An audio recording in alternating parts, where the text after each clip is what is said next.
Hi everyone, Sandy Grove, registered nurse here again with Health Tracks at Home.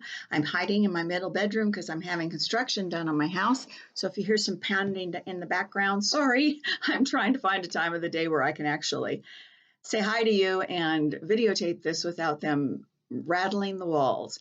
Anyway, last week we talked about that this is National Stress Awareness Month and that we're going to talk about some of these things that we have had to deal with related to COVID. And as we look ahead, we want to address how we can come out of COVID. We went in and we had a lot of doubts and a lot of fears, and now we've come out. So as always, I obtain my information from reliable sources. And if you have any questions, please contact your healthcare provider for clarification. So keeping stress in check, that's what we want to do because this improves our memories. We know that stress is the biggest killer for those cells in our brain. So COVID stress syndrome, as I talked about last week, includes invasive thoughts with doubts, suspicions, and fears. And we're going to address each of those over the next couple of weeks. So today I want to talk about our trust. Our trust has been damaged because of the roller coaster of COVID.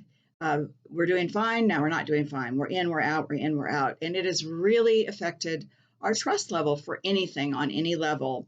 And that doubt has taken over. We might ask questions about healthcare that are we being told the truth? Is it safe to go to the doctor? Why should I listen to the CDC? They keep lying. Is my doctor's office and hospital clean and safe? Have they washed their hands since the last patient? Where are they keeping the COVID patients? Have they been in this room before me? Would they tell me if someone near me had COVID so that I could protect myself? Who do I trust? Well, the truth is you have control over infection control. You have control in your hands, and you need to start remembering this. We need to start saying to ourselves, I can do this because this is real because I have done this. So you have your mask, you have your hand washing, you have your social distancing that protects you, and that's the best infection control that you can do. And we'll talk about some other things that you can talk to your healthcare providers about to make sure that you feel safe. Another area is it safe outside? They keep telling us that yes, we can go outside and the virus doesn't, isn't as prevalent outside, and yeah, but we still got to stay 6 feet apart or 26 feet apart, whichever report you listen to. Make sure you keep those masks on, but you're fully vaccinated, you can take the mask off. So we're getting all this conflicting information, and unfortunately, it sticks in our brain. Are they still disinfecting the shopping carts? A friend of mine told me she walked up to the supermarket and they handed her a disinfectant wipe and said, you clean your own cart. And she's a nurse, and she went, wait a second. How do I know that's a disinfectant wipe? I don't want to do that. I'm going to take, and she said she had about 50 questions go through her mind before she would actually take the disinfectant wipe from them and do something. Well, she had her own hand gel and she had her own disinfectant wipes, and she took care of it. She wiped it off, but she said all these thoughts went through her mind. Shows that would have never gone through there before. So you have control. Keep that disinfectant stuff with you at all times. Are they still cleaning things? This is another one. Are those pens clean and safe? Why aren't people wearing masks? That still goes through our mind. You see someone not wearing a mask. We're noticing more and more older people that are fully vaccinated just taking their masks off. Are they fully vaccinated? We don't know. There's always going to be a doubt there. One of the things that happens is hypervigilance. We're watching the TV. We're trying to find out the information. We're fact checking. We're trying to stay informed as much as possible so that we know what's going on. So nothing surprises us. This all causes doubts in our minds. To be able to walk outside, we feel like we got to do 20 things before we walk outside. So what is the reality? You have control of where you go. You can start small, venture out slowly, choose known safe places that there aren't a lot of people. This is nothing new.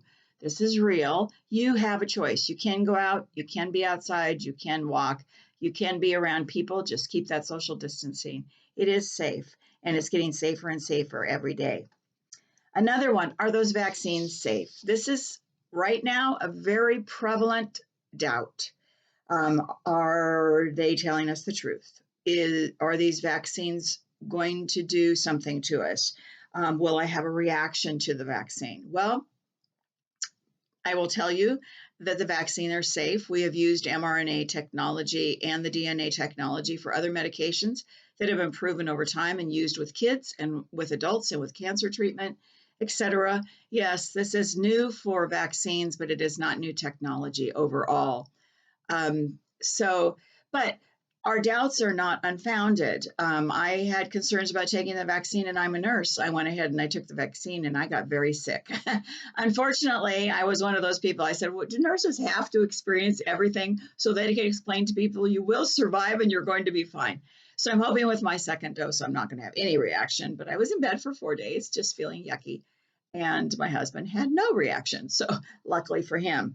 But nobody can tell you whether you're going to have a reaction or not. Most of my friends have had none. So I can give you that reassurance for people over the age of 70 seem to not have very severe reactions, and that's the majority. The younger you are, the more it seems that your immune system is stronger, and therefore you're going to have a larger reaction to the vaccine. But that just means the vaccine's doing its job. So that is reality. Will I get sick from the vaccine? Maybe, because it's doing its job. The antibodies are forming and it's doing what it should be doing. But be informed so that you feel safe before you take your vaccine. So the truth is, we can make an informed decision. We don't have to take it, even if somebody is telling we have to take it. But be informed. If you have a lot of allergies, you want to talk to your physician before you take the vaccine, and so that you can have peace of mind. Is air travel safe? Here's another one. We've been hearing a lot about this recently. Do what you can. This is the main thing. Take disinfectant wipes, clean the air control valve, the tray, the arms of the seats before sitting down. Wear your mask or two that has been recommended. I don't know that I could actually wear 2 masks, but if you do decide to wear 2 masks, it is 1 surgical and 1 cloth mask, not 2 of the same kind. But that would be pretty tough on a plane. And wear your mask, suggested by the CDC for travel. Also, the truth is, you have infection control right in your hands. Keep those things with you. Read the airline infection control practices. And if you don't like the one that your airline that you're going to fly on, switch airlines. You should be able to ask questions and feel safe before you get onto a plane. You can wait to travel until you're fully vaccinated. You have that under your own control as well to feel safe before you're traveling. So how do we combat all these doubts? What do you have control over?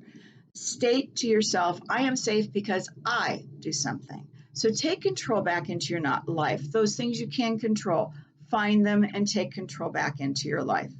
Establish a mental list of the things that you have control over as much as possible. I can do this and I can do that and I can do this and I can do that. It's going to make you feel better rather than you can't do this, you can't do that, you can't do this, which we've been told for a year. So let's kind of take the I can do this back into our lives. Again, like I said, bring your own cleaning wipes with you just in case they're needed, because you cannot assume that a supermarket is going to do this for you any longer. They're starting to lift restrictions. Wash your hands whenever you're out in public.